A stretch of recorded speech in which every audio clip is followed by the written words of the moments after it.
Hello. कैसे हैं आप सब लोग? आई होप आप सब लोग अच्छे होंगे। तो welcome back to my channel बी स्ने फ्रॉम लर्न। कैसे चल रही है आप लोगों की पढ़ाई?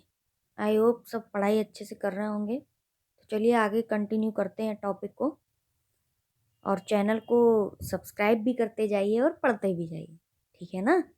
चलिए, चैनल को सब्सक्राइब करना मत भूलिएगा, ठीक है? आते हैं अपने टॉपिक पे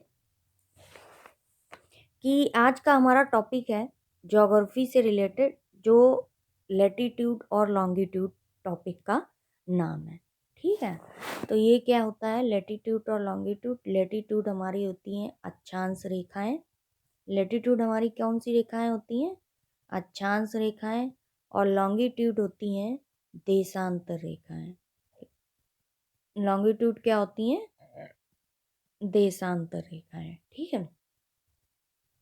इस टॉपिक में ये इमेज हमने इसलिए डाली है कि इसमें सबसे पहले ग्लोब समझना जरूरी होता है। ये जो ग्लोब क्या होता है, एक अर्थ का ही पार्ट होता है ना ग्लोब, ठीक है ना? ग्लोब में क्या दिखाते हैं? ग्लोब में अर्थ को ही दिखाते हैं। तो ये हमारी अर्थ है, ठीक है ना? ये पूरी राउंडेड शेप में जो हमारी ये दिखाई गई है, ये जो आपको इमेज में ऐसे पूरी ये दिख रही है, ये हमारी क्या है? अर्थ है, ठीक है? ये हमारी क्या है?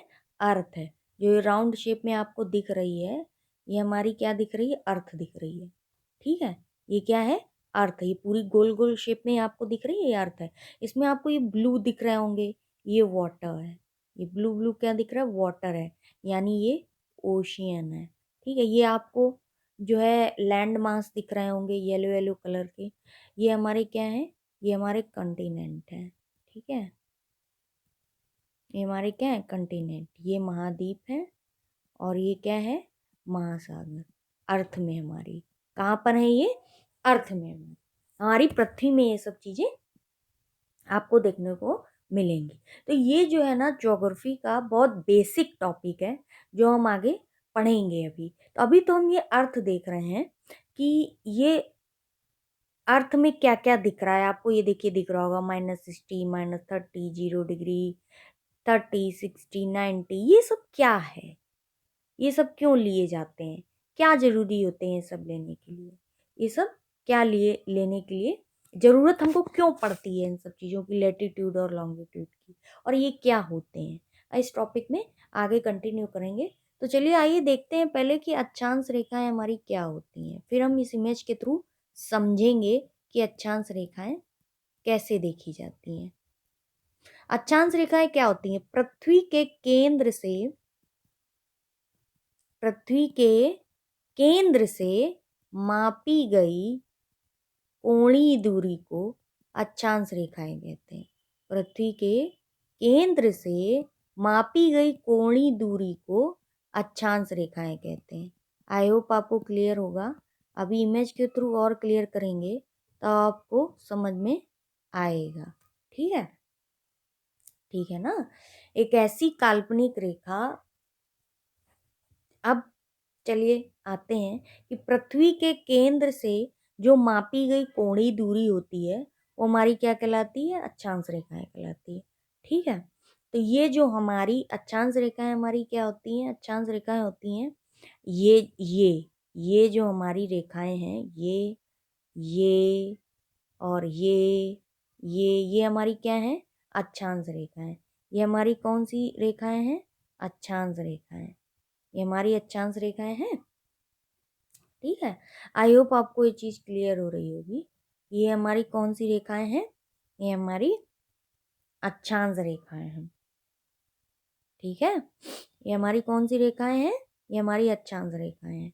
ये जो ऐसे ऐसे करके राउंडेड में जा रही हैं, तो जो हमारी अक्षांश रेखाएं हैं, वो यहाँ से यूं जो हमको फ्रंट दिख रही है, और जो बैक में ग्लोब है ना, वो पूरा ऐसे सर्किल ला रही है। यानी यूं यहाँ फ्रंट में पूरा सर्किल ला रही है। यानी किस डायरेक्शन में जा रही है? वेस्ट टू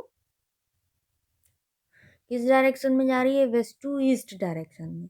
किस डायरेक्शन में जा रही है? वेस्ट टू ईस्ट डायरेक्शन में जा रही है। किस डायरेक्शन में? वेस्ट टू ईस्ट डायरेक्शन में ये जा रही है। अब आते हैं अब आगे एक समझते हैं, लिखते हैं अपने टॉपिक को कि पहले तो ये लिखते हैं कि एक हमारी विषुवत रेखा होती है जो एक माप ली जाती है, उसी से हर चीज मापी जाती है। जैसे हम लोग किसी क्वेश्चंस को जब सॉल्व करते हैं, तो जब हम यूनिट के क्वेश्चन सॉल्व करते हैं इकाई के, तो हम क्या करते हैं, हर चीज का मान मेजरमेंट क्या करते हैं, एक के बराबर लाते हैं। क्यों लाते हैं एक के बराबर? क्योंकि जब हम किसी भी यूनिट और किसी भी इकाई को एक के बराबर ले आते हैं ना, तो हमको चाहे फिर 4 यूनिट निकालनी हो, चाहे 10 निकालनी हो, चाहे 12, डायरेक्ट 12 भी निकालनी हो, जब हम एक का फाइंड आउट कर लेते हैं कोई भी चीज, तो हम 12 का फाइंड आउट कर लेते हैं। उसी तरीके से ये हमारी विषुवत रेखा है। विषुवत रेखा क्या है कि जब हमें अक्षांश रेखाओं को मेजरमेंट करना था, तो हमने एक रेखा विषुवत रेखा रख ली। जो विषुवत रेखा रखी वो क्या थी, इमेज में देखते हैं कि वो क्या थी। वो हमारी ये विषुवत रेखा थी जो हमारी सबसे बड़ी अक्षांश रेखा है, और जो अर्थ को दो भागों में डिवाइड करती है। एक भाग ये हो गया और दूसरा भाग ये हो गया। हमने इस रेखा का मान क्या मान लिया, 0 डिग्री। इस रेखा का मान हमने क्या माना, 0 डिग्री। तो जैसे हमने अभी आपको बताया कि जब हम मैथ में कोई क्वेश्चन सॉल्व करते हैं, तो बहुत से ऐसे क्वेश्चन होते हैं एक बराबर यूनिट लेके आते हैं, फिर कितनी बड़ी से बड़ी यूनिट पूछी गई हो, हम उसको कर लेते हैं क्योंकि हमको एक की यूनिट पता होती है। एज इट इज सेम क्या है कि ये लैटिट्यूड जो निकालना है हमको, तो उसके लिए हमने एक रेखा ऐसी मानी जो 0 डिग्री मानी, 0 से मानी। अब हम यहीं से ही जो है हर लैटिट्यूड जितनी भी होंगी, जितनी भी ये अक्षांश रेखाएं होंगी, उनको हम क्या करेंगे, उनको हम मेजरमेंट कर लेंगे। ठीक है ना, उनको हम मेजरमेंट कर लेंगे। तो ये जो हमारी ये अक्षांश रेखा है, ये कौन सी रेखा है, इक्वेटर। इंग्लिश में इसको बोलते हैं इक्वेटर। इसका मान क्या होता है, 0 डिग्री, जैसा कि यहाँ पर लिखा हुआ है। ये इसका मान क्या होता है, 0 डिग्री। आई होप आपको ये क्लियर दिख रहा होगा। इसका मान होता है 0 डिग्री। ठीक है, अब आगे आते हैं कि 0 डिग्री तो ये होता है, ये हमारी इक्वेटर है। ठीक है, तो ये समझिएगा कि ये अर्थ है पूरी गोल राउंड शेप में जो दिख रही है आपको। ठीक है, ये थोड़े से जो पोल होते हैं थोड़े से अंदर को दबे हुए होते हैं। तो ये जो हमें अर्थ दिख रही है आपको गोल गोल, गोल का मतलब इन द सेंस शेप से बात नहीं कर रहे हैं, ये पूरी यू शेप में ये चीज आपको बता रहे हैं। हमको दिख केवल ये फ्रंट रहा है, बट जो ये आगे पोर्शन दिख रहा है वही ये पोर्शन बैक साइड भी है। समझ रहे हैं ना, इसलिए ये चीज बताने का मतलब। अब हम इसका मेजरमेंट करेंगे। यहाँ हमने ये रख दिया, ये एक 0 डिग्री मान ली इक्वेटर। ठीक है, ये 0 डिग्री क्या मान ली, इक्वेटर मान लिया 0 डिग्री को। ठीक, और बड़ा करके देख लेते हैं, ये लीजिए अब। ठीक है, ये हमने क्या मान लिया, 0 डिग्री मान लिया। इस रेखा को बोलेंगे इक्वेटर। इंग्लिश में बोलते हैं इक्वेटर, वैसे बोलते हैं विषुवत रेखा। विषुवत रेखा, और बोलते हैं भूमध्य रेखा। ठीक है, इक्वेटर, विषुवत रेखा, भूमध्य रेखा, ये 3 नाम है। इन 3 नामों को याद रखिएगा, किसी से भी क्वेश्चंस आ सकता है, जो कि अर्थ को दो बराबर बराबर भागों में काटती है। अभी इसके बारे में भी बता देंगे। ठीक है, और ये सारी इमेजिनरी लाइंस होती हैं, आपको कहीं दिखेगा नहीं, बट क्या है, हमारी जितनी भी कंट्रीज हैं इसके अंदर, ये लैंड मास जो आपको दिख रहे हैं, इनकी जो एक रेखाएं हैं वो डिवाइड की गई हैं कि उनका क्राइटेरिया किस किस लैटिट्यूड या किस लॉन्गिट्यूड में उनका विस्तार किया गया है। इसके लिए ये इमेजिनरी लाइंस बनाई गई हैं, जिससे हम ये मेजरमेंट कर लेते हैं कि कौन सा कंटिनेंट कहाँ तक है, और उस कंटिनेंट के अंदर कौन सी कंट्रीज हैं। ठीक है ना, उस स्टेट के अंदर कौन सी कंट्रीज हैं। ठीक, तो ये हमारी, उसके लिए ये हमने 0 डिग्री पर इक्वेटर का माना, एक पार्ट ये माना, एक पार्ट ये, जो हमारी पृथ्वी को दो भागों में डिवाइड कर रही है वो कौन सी रेखा है, इक्वेटर। और और जो है अक्षांश रेखाएं वेस्ट से ईस्ट की ओर चल रही हैं, ठीक है ना। तो ये हमारा कहा जाता है नॉर्थ हेमिस्फीयर, यानी उत्तरी गोलार्ध, ठीक है।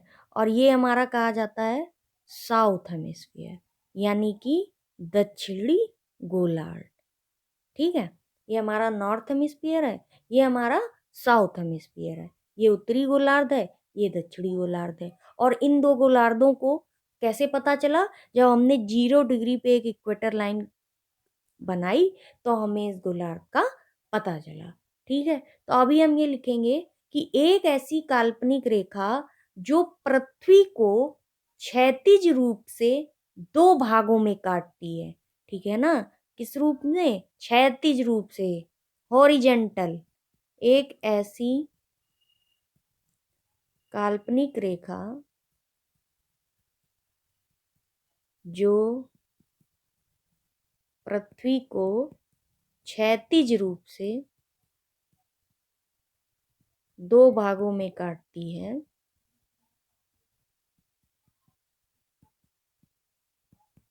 दो भागों में काटती है, वो क्या कहलाती है? विषुवत रेखा। वो विषुवत रेखा कहलाती है। और जिसका मान क्या होता है? 0 डिग्री अक्षांश। क्या मान होता है? 0 डिग्री अक्षांश। अब हम आते हैं नेक्स्ट उसमें कि ये होती कितनी संख्याओं में, ये कितनी होती है और कैसे कैसे डिवाइडेड होती हैं। इनके और ऊपर बढ़ते हैं तो कौन सी रेखाएं आती हैं, इनके और नीचे जाते हैं तो कौन सी रेखाएं आती हैं। अब हमको ये पढ़ना है इस बारे में कि ऊपर नीचे कौन सी रेखाएं आती हैं और टोटल कितनी रेखाएं होती हैं। हमको ये भी तो समझना जरूरी है कि भाई हम अर्थ देख रहे हैं तो एक रेखा तो हमने देख ली बीच में कि ये इक्वेटर है, ठीक है।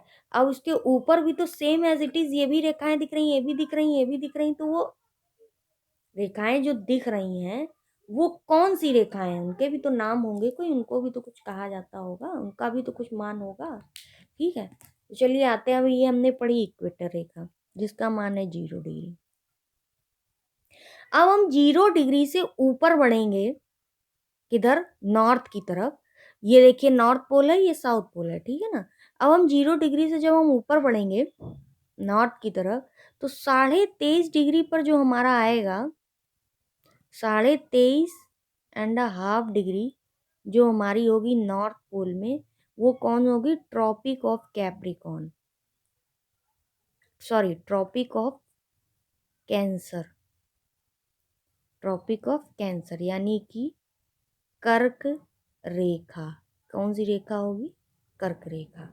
आई होप आपको ये समझ आया होगा कि जो जो काल्पनिक रेखा इक्वेटर से यानी 0 डिग्री से यानी भूमध्य रेखा से नॉर्थ की तरफ 23.5 डिग्री नॉर्थ पर अर्थ में होती बनी हुई होती है, वो रेखा ट्रॉपिक ऑफ कैंसर कहलाती है, ठीक है। आई होप ये पॉइंट भी समझ आ गया होगा। अब नेक्स्ट आते हैं, जो रेखा 0 डिग्री से 0 डिग्री से साउथ की तरफ, 0 डिग्री से किधर की तरफ? साउथ की तरफ। ये किधर की तरफ था? नॉर्थ की तरफ। 0 डिग्री से साउथ की तरफ 23 डिग्री 1.5 साउथ, ये मत भूलिएगा साउथ, वो रेखा कहलाती है मकर रेखा। वो रेखा क्या कहलाती है? मकर रेखा, यानी ट्रॉपिक ऑफ कैप्रिकॉर्न, ठीक है।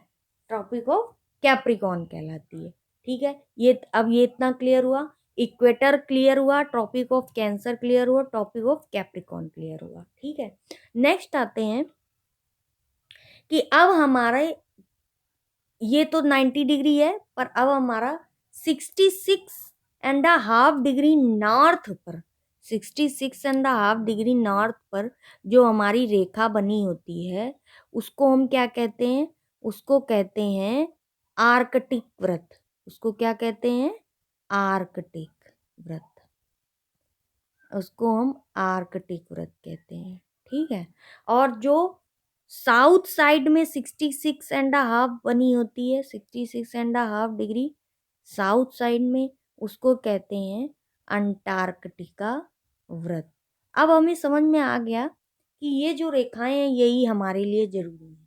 इन्हीं को बेस रख के हम हर हर कंट्री, हर एक कंटिनेंट का जो मान होता है वो निकाल सकते हैं। उनकी जो एक सीमाएं हैं देशों की, वो डिसाइड की जा सकती है। और उन जो जो भी लॉन्गिट्यूडनल लेटिट्यूडनल रेखाएं हैं, यानी जो भी हमारी अक्षांश रेखाएं हैं, उनसे हम ये सब चीजें निकाल सकते हैं। अब हमें पता चलना चाहिए कि ये जो लेटिट्यूड और लॉन्गिट्यूडनल रेखाएं हैं, इनसे हम क्या क्या फाइंड आउट कर सकते हैं। तो ये जो अब हमने ये चीज देखी, तो अब ये चीज समझ में आई। अब यहाँ से एक रेखा है, फिर ऐसे ऐसे करके रेखाएं बनी होती है ना। पर जो हमारी मेन मेन रेखाएं हैं वो हमने पढ़ ली, कर्क रेखा, आर्कटिक वृत्त, ये मेन मेन रेखाएं, इन्हीं के उससे हम निकाल लेते। अब लेकिन होती तो कई सारी ना, 0 के बाद डिग्री के बाद 1 डिग्री, 2 डिग्री, 3 डिग्री, ऐसे करके होती है ना। ठीक है, ठीक है। तो ये जो टोटल रेखाएं एक साइड पे होंगी, ये हमारी कितनी होंगी, पूरी राउंडेड घूम के आई होंगी, ये हमारी कितनी होंगी, 90। ये हमारी एक साइड में कितनी होंगी, 90। दूसरी साइड में जब हमारी रेखाएं शुरू होंगी, ये भी 0 से इधर नीचे को चलेंगी, ये ऊपर को चलेंगी पूरी 90, तो ये भी नीचे को चलेंगी, ये भी हमारी कितनी होंगी, 90। तो ये हमारी टोटल यहाँ से यहाँ तक टोटल हमारी कितनी होंगी, 90। और ये हमारी जो 0 डिग्री से यहाँ तक होंगी, वो हमारी रेखाएं कितनी होंगी, 90। और कौन सी रेखा से लिया जा रहा है, ये एक रेखा से, तो एक हमारी ये होगी।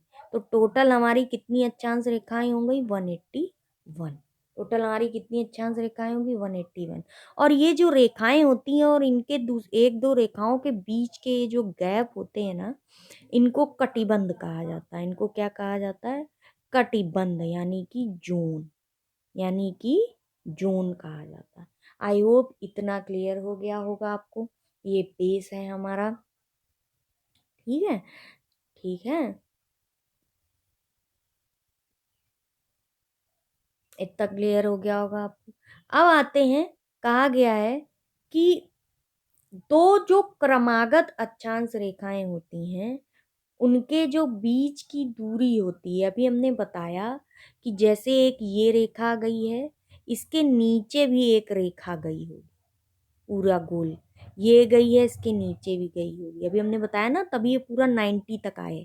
ठीक है, 0 के बाद 1 2 3 4 5 6 ऐसे पूरा 90 डिग्री तक आए। तो ये जो रेखा गई, देखिए फिर से बनाते हैं, ये जो हमारी इक्वेटर है, उसके नीचे हमने एक ये रेखा ड्रॉन की, फिर हमने एक ये रेखा ड्रॉन की, ये सब इमेजिनरी लाइंस हैं, ये एक रेखा ड्रॉन की। तो अभी हमने बताया इनके बीच का जो गैप है उसको जोन कहते हैं, यानी कटिबंध कहते हैं। अभी हमने पढ़ा ना उनको क्या कहते हैं, या तो हिंदी में उनको कटिबंध और इंग्लिश में जोन बोलते हैं। और किलोमीटर में अगर हम उनको देखेंगे, तो जो क्रमागत रेखाओं की बीच की दूरी होती है वो 111 किलोमीटर होती है। ये पूछा जाता है एग्जाम में, इसलिए इसको ध्यान रखना कि ये जो दूरी होती है वो 111 किलोमीटर होती है। क्या होती है दूरी, दो रेखाओं, क्रमागत अक्षांश रेखाओं के बीच की दूरी 111 किलोमीटर होती है। ठीक है, अब आते हैं कि अक्षांश रेखाओं से हम क्या निकालते हैं। अक्षांश रेखाओं से हमें क्या पता चलता है। अभी हमने पढ़ा कि इनको क्या बोलते हैं, जोन बोलते हैं। ठीक है, इनको क्या बोलते हैं, जोन बोलते हैं। तो जोन मतलब क्या होता है कि जैसे ये एक जोन हो गया, ये इक्वेटर हो गया। ठीक है, अब इक्वेटर से हम 23.5 डिग्री जब ऊपर को बढ़े, 23.5 डिग्री जब हम ऊपर बढ़े ये, और 23.5 डिग्री जब हम साउथ को आए। ठीक है, 23.5 डिग्री जब हम साउथ को आए और 23.5 डिग्री जब हम नॉर्थ को गए, तो हमारा कौन सा जोन होगा वहां से, और ये जो पूरा जोन होगा वो, ये जो हमारा पूरा जोन होगा, ये हमारा कौन सा जोन होगा, ये हमारा टॉरिड जोन होगा। ये कौन सा जोन होगा, टॉरिड जोन बोलते हैं इसको। हिंदी में बोलेंगे इसको उष्ण कटिबंध। हिंदी में इसको कौन सा जोन बोलेंगे, उष्ण कटिबंध बोलेंगे। ये हमारा टॉरिड जोन होगा। यानी अब हमने ये समझा कि ये जो हमारी अक्षांश रेखाएं होती हैं, ये किसके मेजरमेंट के लिए होती हैं, टेम्परेचर, यानी ये हमारे देश का या कंटिनेंट का तापमान बताती हैं कि कहाँ पर धूप है, कहाँ पर सर्दी है, कहाँ पर ठीक है ना। आई होप क्लियर हो गया होगा कहाँ पर वर्षा होगी, कहाँ पर धूप रहेगी, कहाँ पर केवल सर्दी रहेगी। ठीक है ना। तो ये हमारा टॉरिड जोन कहलाता है। इक्वेटर से 23.5 डिग्री कर्क और 23.5 डिग्री कैप्रिकॉर्न। ठीक है। अब आते हैं नेक्स्ट। नेक्स्ट हमारा जोन आता है यहाँ से 66.5 वाला जो जोन होता है, जो हमने अभी देखा, और यहाँ से 66.5 वाला जो जोन होता है उसको हम लोग कहते हैं टेम्परेट जोन। उसको हम लोग क्या कहते हैं, ये वाला जो जोन होता है उसको हम लोग कहते हैं टेम्परेट जोन। ये हमारा टेम्परेट जोन होता है। ठीक है। इसको आप सोच रहे होंगे हम क्यों पढ़ रहे हैं, ये तो हमारे मतलब का नहीं होगा। ये हमारे बहुत मतलब का है। इसको अगर हम पढ़ लेंगे ना, ये टेम्परेट जोन मतलब क्या होगा, उपोष्ण कटिबंध। क्या होगा, उपोष्ण कटिबंध। उपोष्ण कटिबंध। ठीक है, समझ में आ गया। अब आते हैं नेक्स्ट कि ये हमारा यहाँ से ये जो पूरा यहाँ तक होगा ये वाला जोन, ये हमारा होगा फ्रिगिड जोन। ये हमारा कौन सा जोन होगा, फ्रिगिड जोन, यानी कि शीतोष्ण कटिबंध, शीत कटिबंध। कौन सा कटिबंध होगा, शीत कटिबंध। ठीक है। ठीक है। तो ये हमारा जो होगा शीत कटिबंध होगा। ये उष्ण कटिबंध और ये हमारा उपोष्ण कटिबंध। जैसे इधर आएंगे तो ये थोड़ा तो उपोष्ण होगा, फिर शीतोष्ण भी हो जाएगा, मतलब शीत भी होगी वहां, उष्ण भी होगा। और उपोष्ण में होगा तो उष्ण कटिबंध होगा, थोड़ा शीत होगा, तो ये दोनों बोले जाते हैं, उपोष्ण कटिबंध भी, शीतोष्ण। और ये पूरे पूरे शीत है, ये भी शीत है, और ये पूरा पूरा उष्ण कटिबंध है। ठीक है। आई होप अब क्लियर हो गया होगा आपको। तो ये जो हमारी अक्षांश रेखाएं होती हैं उनसे हमें टेम्परेचर पता चलता है। ठीक। अब हम आते हैं नेक्स्ट, हम क्या पढ़ते हैं कि हमने पढ़ा पहले कि ये 181 होती है, 0 डिग्री का इक्वेटर होता है, कैप्रिकॉर्न रेखा होती है, किस मेजरमेंट में कैंसर रेखा होती है। ठीक है। आर्कटिक अटलांटिक पढ़ा, जोन पढ़ लिया। ठीक है, इतनी इसकी करेक्टरिस्टिक्स हमने पढ़ ली। अब हम पढ़ते हैं कि जैसे जैसे हमारी ये रेखाएं ऊपर की ओर बढ़ती हैं, जैसे जैसे हमारी ये रेखाएं ऊपर की ओर बढ़ती हैं, तो ये एज इट इज डिस्टेंस और उसमें एज इट इज रहती हैं, कोई वो नहीं है। लेकिन जैसे जैसे ऊपर बढ़ रही हैं वैसे वैसे टेम्परेचर क्या हो रहा है, कम हो रहा है। क्यों भाई, जहाँ सर्दी पड़ रही है वहाँ टेम्परेचर कम होगा ना। हम लोग कहते नहीं है कि सर्दी पड़ रही, 0 डिग्री टेम्परेचर हो गया, यानी कम हो गया, और 40-45 पड़ता है टेम्परेचर। ठीक है। तो जहाँ सर्दी पड़ रही है तो ऊपर की ओर जैसे जैसे ये अक्षांश रेखाएं बढ़ती हैं वैसे वैसे क्या होता है, टेम्परेचर घटेगा। यानी अक्षांशों का मान जब बढ़ता रहता है, अब जैसे 0 से ऊपर बढ़ा, 30 हुआ, 60 हुआ, फिर 90 हुआ, अक्षांशों का मान बढ़ रहा है, तो अक्षांशों का मान बढ़ेगा लेकिन टेम्परेचर क्या होगा, घटेगा। क्यों, क्योंकि शीत की तरफ जा रहे हैं हम। तो अक्षांशों का मान बढ़ेगा बट टेम्परेचर क्या होगा, प्रोपोर्शनल होगा, यानी कि टेम्परेचर हमेशा घटेगा। टेम्परेचर क्या होगा, घटेगा। ऐसे ही नीचे को अगर साउथ पोल में भी नीचे जाएंगी तो भी यहाँ शीत होता है। तो जैसे जैसे नीचे अक्षांशों का मान बढ़ेगा वैसे वैसे तापमान क्या होगा, घटेगा। और जैसे जैसे ऊपर को बढ़ेंगे और अक्षांशों का मान घटेगा तो टेम्परेचर क्या होगा, बढ़ेगा। समझ में आ गया होगा। आप जैसे ऊपर की साइड को जाएंगे तो अक्षांशों का मान घटेगा ना। अब हम 0 डिग्री की तरफ जा रहे हैं ना, तो अक्षांशों का मान क्या होगा, घटेगा, और टेम्परेचर का मान क्या होगा, बढ़ेगा। तापमान क्या होगा, बढ़ेगा। ठीक है। आई होप इतना क्लियर हो गया होगा। ठीक है। इसीलिए हमारे किसी किसी देश में क्या होता है, टेम्परेचर कुछ होता है, किसी देश में उसी सेम टाइम में at the same time temperature different होगा। ठीक है। अब जहाँ पर तापमान अधिक होगा वहां पर वर्षा अधिक होगी, और वर्षा को प्रभावित करने वाले कारक होंगे। हम्म अब वर्षा को प्रभावित करने वाला केवल तापमान ही, टेम्परेचर ही नहीं होता है, और भी चीजें होती हैं। लेकिन जहाँ पर पानी अधिक हो जाता है वहां पर फॉरेस्ट हो जाता है ना, पेड़ पौधे अधिक हो जाते हैं। तो अब पेड़ पौधे हो जाते हैं तो कभी कभी कुछ कुछ ऐसे भी पेड़ पौधे हो जाते हैं जो उपयोगी हो जाते हैं, जिनसे इकोनॉमिक चीजें अच्छी हो जाती हैं, फसलों का उत्पादन अच्छा हो जाता है। तो उनसे हम लोग उनको, उन पेड़ पौधों से हम लोग क्या करने लगते हैं, उनको यूज करने लग जाते हैं, उनसे चीजें, फसलों का, वर्षा अधिक, भाई सीधा है, वर्षा अधिक तो फसलों का उत्पादन अधिक, ठीक है ना। फसलों का उत्पादन अधिक, और जब फसलों का उत्पादन अधिक तो कोई ना कोई तो फसल ऐसी होगी जो क्या करेगी, आर्थिक आर्थिक लाभ पहुंचाएगी, आर्थिक लाभ के लिए उपयोगी होगा, आर्थिक लाभ के लिए उपयोगी होगा। अब फिर क्या होगा, फिर वहां पर क्या होगा भाई, रॉ मटेरियल मिलेगा, रॉ मटेरियल मिलेगा, ठीक है। फिर क्या होगा, अब रॉ मटेरियल मिलने लगा तो हमको क्या चाहिए, मैन वर्क चाहिए ना। तो क्या होगा, उद्योग मिल जाएगा, उद्योग मिलेगा तो हमको मैन वर्क चाहिए, यानी लेबर्स चाहिए, वो मिलेगा। इस तरीके से प्रोसेस चलता रहता है, ठीक है। किसी देश में ज्यादा है, किसी में कम है, उसका रीजन है अक्षांश रेखाएं। अक्षांश रेखाएं हमारी टेम्परेचर बताती हैं। आई होप ये आपने देख लिया होगा। ये लेटीट्यूड, ठीक है। लेटीट्यूड मतलब लेटी हुई रेखाओं, लेटीट्यूड तो समझ लीजिएगा, ये हमारी लेटी हुई जो रेखाएं हैं वो लेटीट्यूड यानी कि अक्षांश रेखा, ठीक है। आई होप इतना क्लियर हो गया होगा। अब आते हैं लॉन्गिट्यूड पे, अब आते हैं लॉन्गिट्यूड, समझते हैं क्या समझते हैं, लॉन्गिट्यूड।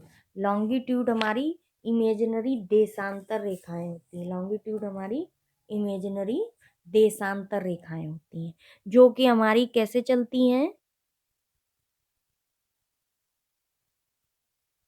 उत्तरी ध्रुव, यानी कि अभी हमने उस इमेज में देखा था ये नॉर्थ पोल, और ये हमारा आता है नीचे साउथ पोल, जैसे ये ऊपर दिख रहा है ऐसे ही नीचे भी यहाँ बना हुआ है, वो हो गया साउथ पोल और ये हो गया नॉर्थ पोल।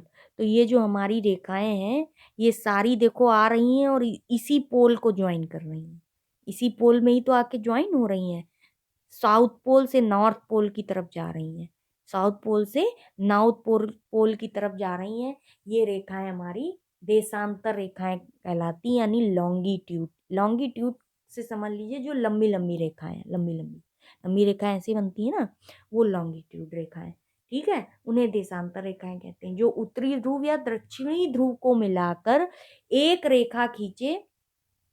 इसको हम लिख देते हैं नेक्स्ट पेज में, जो हमारी उत्तरी ध्रुव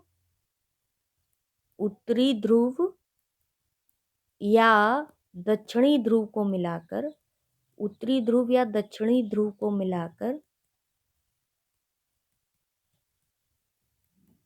एक रेखा खींची हो, उत्तरी ध्रुव या दक्षिणी ध्रुव को मिलाकर एक रेखा खींची हो, वही एक रेखा जो मेन होती है, जैसे हमने इक्वेटर पढ़ी थी लैटिट्यूड में, वैसे अब लॉन्गिट्यूड में देशांतर रेखाओं में एक रेखा मान ली जाती है। तो जो उत्तरी ध्रुव दक्षिणी ध्रुव को मिलाकर एक रेखा खींची हो वो प्रधान यामोत्तर रेखा कहलाती है। कौन सी रेखा, प्रधान यामोत्तर रेखा कहलाती है। अभी हम इमेज में देखेंगे कि अर्थ में कहाँ पर यामोत्तर रेखा है, जिसको हमने क्या माना है, 0 डिग्री देशांतर, जिसका मान क्या है, इसका मान है 0 डिग्री देशांतर। ये हमने एक रेखा मान ली, इसी से ही हर रेखाओं का मेजरमेंट करते चले जाते हैं। इसको हम लोग इंग्लिश में बोलते हैं प्राइम मेरिडियन। क्या बोलते हैं, प्राइम मेरिडियन, ठीक है। आई होप ये अब क्लियर हो गया होगा, ठीक है। तो longitude is a measure of distance east और west prime of prime meridian, यानी कि आते हैं अब यहाँ समझते हैं, ये हमारा लॉन्गिट्यूडनल है, ये हमारा लॉन्गिट्यूडनल है। अब हम समझते हैं इसको, ठीक है। ये देखिए, ये वाली जो हमारी रेखा है ये नॉर्थ पोल से साउथ पोल जो जा रही है, नॉर्थ पोल से साउथ पोल जो जा रही है, और सारी रेखाएं देखिए, आप देख रहे होंगे इमेज में, यहीं पर नॉर्थ पोल से साउथ पोल से नॉर्थ पोल में आकर मिल रही हैं, साउथ पोल से नॉर्थ पोल में आकर मिल रही हैं। ठीक है, जैसे ऊपर इमेज दिख रही है ऐसे ऐसे दिख रही वैसे ही नीचे भी है।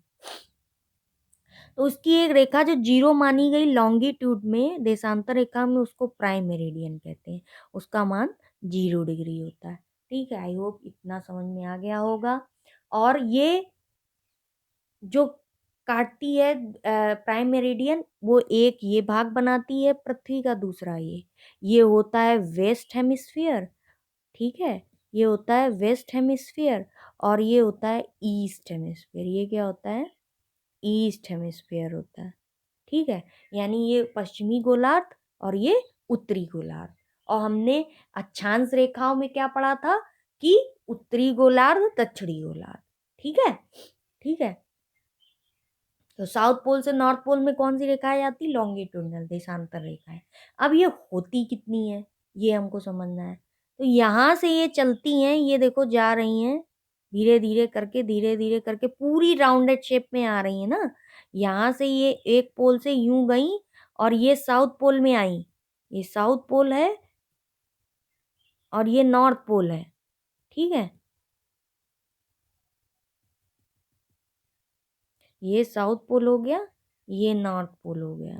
ठीक है, अब यहाँ से शुरू हुई, यहाँ से आई, पूरी यूं घूमी, फिर यूं हो गई। ठीक है ना। तो इस तरीके से जो रेखाएं हमारी बनती चली जाती हैं, वो एक तरफ 180 होती हैं, यानी कि प्राइम मेरिडियन से इधर की तरफ 180 डिग्री और इधर की तरफ 180, यानी टोटल कितनी हुई? 360। टोटल 360 हो गई ना। ये रेखाएं टोटल कितनी हो गई? 360। ठीक है ना। 179 इधर हो गई, 179 इधर हो गए।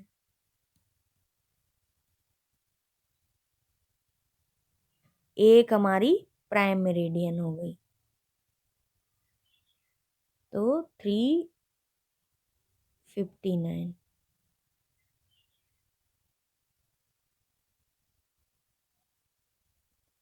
टोटल हमारी 360 हो गई, ये हमने पढ़ा। और इधर को हो गई वही 180 और इधर को 180। बस यही समझना आपको, बाकी आपके समझने के लिए कुछ नहीं। अब आते हैं, अभी हमने पढ़ा था लेटीट्यूड में कि दो अक्षांश रेखाओं के बीच के जो उस भाग होते हैं उसको जोन कहते हैं। अब आते हैं हम कि जो लॉन्गिट्यूडनल है, ये जो लॉन्गिट्यूडनल है, इन इन ये जो लॉन्गिट्यूडनल खिंची हुई रेखा है, इनका ये जो बीच का भाग है इसको क्या कहते हैं? इनके इस बीच के भाग को बोला जाता है गोरे। गोरे कहा जाता है इनके इस बीच के भाग को। ठीक है, उत्तरी ध्रुव से दक्षिणी ध्रुव से मिलाने वाली अर्धवृत्त रेखाओं को देशांतर रेखा कहा जाता है। अब आता है कि दो देशांतर रेखाओं के मध्य के बीच की दूरी क्या होती है? तो वो होती है, मतलब ये जो दूरी है, ये एक रेखा, ये और दूसरी रेखा ये, इसके जो बीच की दूरी है वो 111.32 किलोमीटर होती है। ठीक है, यही दूरी विषुवत रेखा पर भी होती है। जब यह रेखा किसी ध्रुव की तरफ बढ़ती है तो दूरी में कमी आने लगती है। भाई आप देखिए ना रेखा, यहाँ देखिए रेखा, ये देखिए चौड़ान, यहाँ आई तो ये कमी हो गई ना। ये एक रेखा हुई, दूसरी ये देखिए, यहाँ पर देखिए गैप। और धीरे धीरे जैसे ये पोल की तरफ बढ़ रही है वैसे वैसे गैप क्या हो रहा है? कम हो रहा है। गैप कम हो रहा है। वैसे वही कह रहे हैं कि जब पोल की तरफ ये रेखाएं बढ़ती हैं तो इनकी जो गैप होते हैं उनमें, इनके बीच की दूरी क्या होती है? कम होने लगती है। इनकी बीच की दूरी कम होने लगती है और ये केंद्र पर रेखाएं आकर मिल जाती हैं। और जब इनकी बीच और जब तब जब ये केंद्र में आके मिलती हैं यहाँ पर, तो इनकी बीच की दूरी क्या होती है? 0 हो जाती है। ठीक है ना, आई होप क्लियर हुआ होगा। जब ये, कहने का मतलब ये, जब ये यहाँ पर एक से बीच की दूरी है, जैसे ये एक रेखा है और एक ये रेखा है, तो ये जो इनके बीच की दूरी है सबसे ज्यादा है। जैसे जैसे ऊपर को बढ़ रही वैसे वैसे जो दूरी है वो कम हो रही है। ये दूरी 111.32 किलोमीटर है, लेकिन जैसे जैसे पोल की तरफ बढ़ेंगे, यहाँ पर आके पोल पर मिल जाएंगी तो ये दूरी दूरी 0 किलोमीटर हो जाती है। ठीक है, यही दूरी 0 किलोमीटर हो जाती है, कम हो जाती है पोल की तरफ बढ़ने से। ये देशांतर रेखाओं की विशेषताएं हैं। और एक बात, जब ये देशांतर रेखाएं चलती हैं तो विषुवत रेखा पर आने पर क्या होता है, विषुवत रेखा पर आने पर बढ़ जाती, विषुवत रेखा की तरफ बढ़ रही है ना, विषुवत रेखा यहीं पर तो होती है, इक्वेटर, ये देखिए इक्वेटर है ना, तो ये विषुवत रेखा पे आने पे क्या हुई, बढ़ गई, फिर यहाँ आई पोल की तरफ तो कम हो गई, विषुवत रेखा की तरफ गई तो बढ़ गई, ऊपर पोल की तरफ गई तो उसकी दूरी क्या हुई, कम हो गई ना।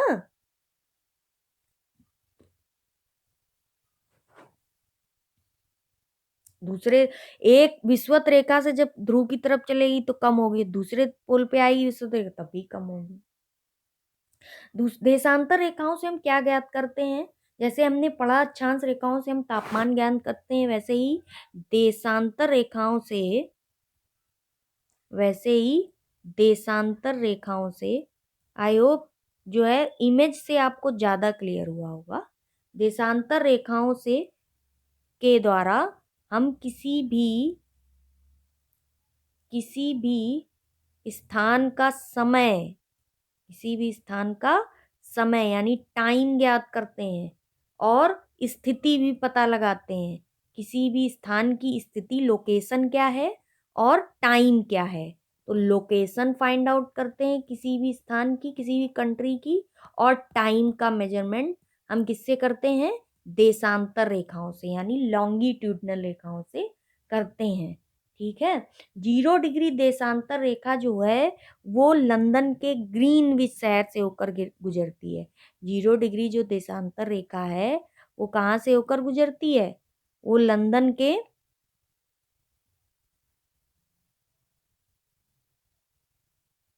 0 डिग्री जो देशांतर रेखा है वो लंदन के ग्रीनविच से होकर गुजरती है। ये जो हमारी रेखा है,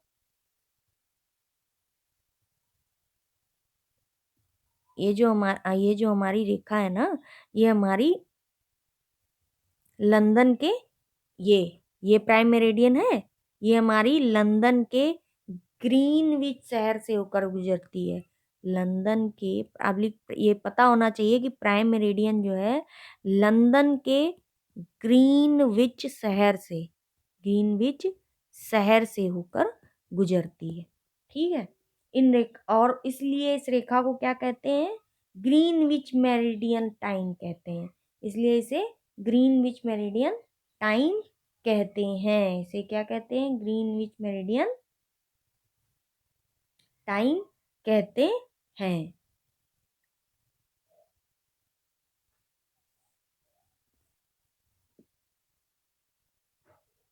आई होप आपको ये चीज इतनी क्लियर हो गई होगी, देशांतर रेखाएं और अक्षांश रेखाएं क्लियर हो गया होगा।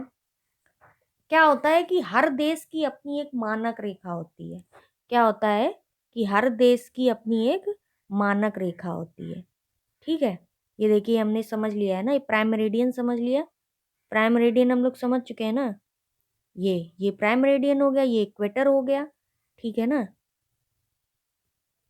आई होप इसमें क्लियर दिख रहा होगा आपको। ये प्राइम मेरिडियन, ये इक्वेटर हो गया, ये लाइन 0 डिग्री हमारी देशांतर रेखा है, ये हमारी प्राइम मेरिडियन हो गई। ठीक है जी, ग्रीनविच लंदन शहर के ग्रीनविच से होकर गुजरती है।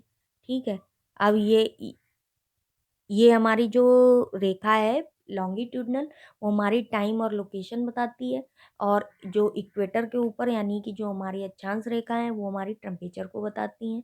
ठीक है, इस पूरी इमेज से आपको क्लियर हो रहा होगा, यही हमारी ग्लोब की इमेज है। ठीक है, ठीक है, हर देश की अपनी एक मानक रेखा होती है, तो भारत की अपनी एक मानक रेखा है। अब हम देखेंगे कि भारत की अपनी कौन सी मानक रेखा है। ये देखिए, ये भी एक इमेज है आपको दिखाने के लिए, ये भी एक इमेज है आपको दिखाने के लिए। ये ग्लोब है हमारा, ये क्या है, अर्थ है, अर्थ है ना ये, देखिए ये ग्लोब है ना पूरा, ये इक्वेटर दिख रहा है, Tropic of Cancer, Tropic of Capricorn, Atlantic and Arctic. ठीक है, ये पूरा दिख रहा है ना। और ये हमारी क्या दिख रही है, प्राइम मेरिडियन।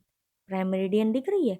ये वाली हो गई लॉन्गिट्यूड, लंबी रेखा। ये वाली कौन सी हो गई, लेटीट्यूड। आई होप क्लियर हो गया होगा। ये नॉर्थ पोल है, ये साउथ पोल है। यहीं से आके लॉन्गिट्यूडनल जो रेखाएं हैं यहीं पे आके एक पोल से दूसरे पोल में मिल रही हैं और क्या कर रही हैं, पोल की तरफ जा रही हैं तो कम हो रही हैं, और इक्वेटर की तरफ बढ़ रही हैं तो बढ़ रही हैं। इक्वेटर की तरफ आ रही हैं तो इनकी दूरी यहाँ बढ़ रही है बीच की, और जब पोल की तरफ जा रही है तो इनके बीच की दूरी कम हो रही है। तो अब आते हैं कि हर देश की अपनी एक मानक रेखा होती है। हर देश की अपनी एक मानक रेखाएं होती है। तो हमारे इंडिया की जो है, हमारे इंडिया की जो मानक रेखा है वो क्या है, भारत की एक मानक रेखा है जिसका मान कितना है, जिसका मान है 82.5 डिग्री ईस्ट। ईस्ट है। अब ईस्ट क्यों है वो भी बताएंगे, क्योंकि भारत हमारा एशिया देश में आता है, एशिया कंटिनेंट में आता है। भाई देखिए एक चीज समझिए, ये पृथ्वी हो गई। पहले हम पृथ्वी के बारे में पढ़ेंगे। ये एक सीक्वेंस है, इस सीक्वेंस को समझना बहुत जरूरी है। छोटे से बड़ा और बड़े से छोटा, ये सीक्वेंस समझना बहुत जरूरी है। छोटे से बड़ा समझेंगे ना, तभी हम समझेंगे कि क्या है। तो पहले हम क्या पढ़ते हैं, पहले हम पढ़ते हैं पृथ्वी। पृथ्वी के बारे में पहले पढ़ते हैं। पृथ्वी के बारे में पढ़ा ना, फिर हम आते हैं उससे छोटा, महाद्वीप और महासागर। ठीक है, ये एक सीक्वेंस है, इनके बारे में पढ़ेंगे। फिर उससे एक छोटा आए तो किस पे आ गए, देश। जितने देश थे हर महाद्वीप में, उसके बारे में पढ़ा। ठीक है, और महासागरों में क्या पढ़ा, कौन से देश किस महासागर के सराउंडिंग में है वो पढ़ा। ठीक है, अब फिर आते देश से, अब हर देश के अंदर अंदर कौन कौन से कितने हमारे स्टेट हैं वो पढ़ा। फिर हर स्टेट के बारे में पढ़ा कि कितने डिस्ट्रिक्ट में है वो पढ़ा। तो ये सबसे स्मॉलर प्रोसेस है। फिर आते हैं कितनी पंचायतें हैं, कितना क्या है, ये सब पढ़ा। तो ये हमारा सबसे जो है स्मॉलर प्रोसेस, सबसे बड़ा पृथ्वी, फिर महाद्वीप। तो अभी हम लोग पृथ्वी के बारे में पढ़ रहे हैं, तब हम उसके लोकेशन के थ्रू महाद्वीप के बारे में, महासागर के बारे में पढ़ेंगे। फिर देश के बारे में, हर जितने भी महाद्वीप हैं, जैसे नॉर्थ, 7 महाद्वीप है ना हमारे, जैसे नॉर्थ अमेरिका, साउथ अमेरिका और हमारा एशिया हुआ।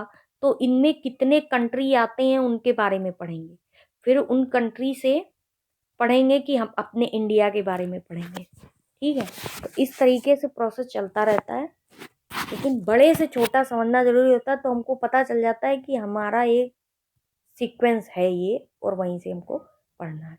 तो चलिए अब हम ये समझते हैं कि हमने पढ़ा हमारे भारत का क्या मानक रेखा का टाइम होता है। ठीक है, अगर मान लो पूछा जाए, अब हमको निकालना है कि अगर जैसे मान लो कोई देश, कोई देश पूर्वी गोलार्ध में है। ठीक है, कोई देश क्या है, पूर्वी गोलार्ध में है। अभी हमने पढ़ा है ना पूर्वी गोलार्ध, पश्चिमी गोलार्ध इधर था, पूर्वी गोलार्ध इधर था। ठीक है, पूर्वी गोलार्ध में है। तो इसका समय, अब हम समय पूछ रहे हैं तो कौन सी लाइन देखेंगे, लैटिट्यूड की लॉन्गिट्यूड, लॉन्गिट्यूड। ठीक है ना, देशांतर रेखा देखेंगे ना टाइम और लोकेशन के लिए, लंदन के समय से आगे होगा, ये आपको समझना है। ठीक है, जैसे मान लीजिए ये हमने जो ग्लोब था, तो जो पूरा राउंडेड ग्लोब था उसको हमने पूरा ऐसे ओपन कर लिया, ये वो उस तरीके की हम इमेज बनाएंगे। और यहाँ कर दिया वेस्ट, ये कर दिया ईस्ट, और ये हो गई देशांतर रेखा। ये क्या हो गई, देशांतर रेखा। ठीक है, समझने के लिए वो जो पूरा एक ग्लोब ऐसे ज्वाइंट था उसको हमने ओपन कर दिया यहाँ से, तो ये ऐसे समझ रहे हैं। तो जब हम पूर्वी गोलार्ध की तरफ बढ़ेंगे, अगर मान लो कोई देश पूर्वी गोलार्ध में है, यानी ये गोलार्ध में है, तो उस समय लंदन के समय से आगे होगा। यदि कोई देश पश्चिमी गोलार्ध में है, यानी ये प्लस में टाइम रहेगा, और पश्चिमी गोलार्ध माइनस में टाइम रहेगा। पश्चिमी गोलार्ध किस में रहेगा, माइनस में रहेगा, और पूर्वी गोलार्ध किस में रहेगा, पश्चिमी गोलार्ध किस में रहेगा? पूर्वी में, और पश्चिमी गोलार्ध रहेगा माइनस में, और पूर्वी गोलार्ध का टाइम जो है प्लस में रहेगा, यानी आगे बढ़ेगा। तो उसका टाइम लंदन के समय से पीछे होगा। लंदन के समय यानी लंदन के ग्रीनविच टाइम से, जो कि हमने 0 डिग्री माना है। ठीक है, अब हम पृथ्वी की जो चाल निकालते हैं, पृथ्वी की चाल का फॉर्मूला क्या होता है? चाल बराबर दूरी बटे समय। ठीक है, अब हम निकालते हैं कि पृथ्वी की जो चाल है वो 1 डिग्री घूमने में उसको कितना समय लगता है। 1 डिग्री इसको घूमने में कितना समय लगता है। अब हमने अभी पढ़ा था ना कि हम एक ही डिग्री का, हर चीज में एक ही का मान निकालते, तभी हम सब निकाल सकते हैं। ठीक है, तो अब हमने पढ़ा कि पृथ्वी जो है वो, उसमें हमने देशांतर रेखाएं कितनी पढ़ी थी? 360। ठीक है, 360 घूमने में 24 घंटे लगते हैं। ठीक है ना, तो ये है 24 घंटे। ठीक है, और 60 मिनट के इक्वल होता है 1 घंटा। ठीक है, तो हमारा क्या आ गया? 1/4, यानी 1 डिग्री घूमने में 4 मिनट का समय लगता है। 1 डिग्री घूमने में 4 मिनट का समय लगता है। ठीक है, समझ गया ना? यदि पृथ्वी 4 मिनट में 1 डिग्री घूमती है, यदि पृथ्वी 4 मिनट में 1 डिग्री घूमती है, तो 60 मिनट में कितने डिग्री घूमेगी? 60 मिनट में कितने डिग्री घूमेगी? 60 डिग्री बटे 4, 15 डिग्री, यानी 60 मिनट इक्वल टू 1 आवर, यानी 1 आवर में पृथ्वी 15 डिग्री घूमेगी, और 1 मिनट में 4 डिग्री, और 1 घंटे में 15 डिग्री। 1 घंटे में 15 डिग्री, यानी पृथ्वी अपने अक्ष पर 1 घंटे में 15 डिग्री घूमती है। पृथ्वी अपने अक्ष पर 1 घंटे में 15 डिग्री घूमती है। ठीक है, और 1 मिनट में 4 डिग्री। 4 डिग्री, ठीक। जब 1 मिनट में 4 डिग्री घूमेगी तो 1 घंटे में 60/4, 15 डिग्री। ठीक है, अभी हमसे पूछे 4 घंटे में, 4 घंटे में, तो 4 घंटे में कितने मिनट होंगे? 240। ठीक है, 60 डिग्री, 60 डिग्री, 60 डिग्री घूमेगी ना। चलो, तो अब आते हैं कि 1 डिग्री 4 मिनट में घूमती है अगर पृथ्वी, तो 82.5 डिग्री जो हमने निकाला था वो कितने मिनट में घूमेगी? यानी 165/2 × 4, यानी कि आ गया 330 मिनट/60, 5.5 आवर।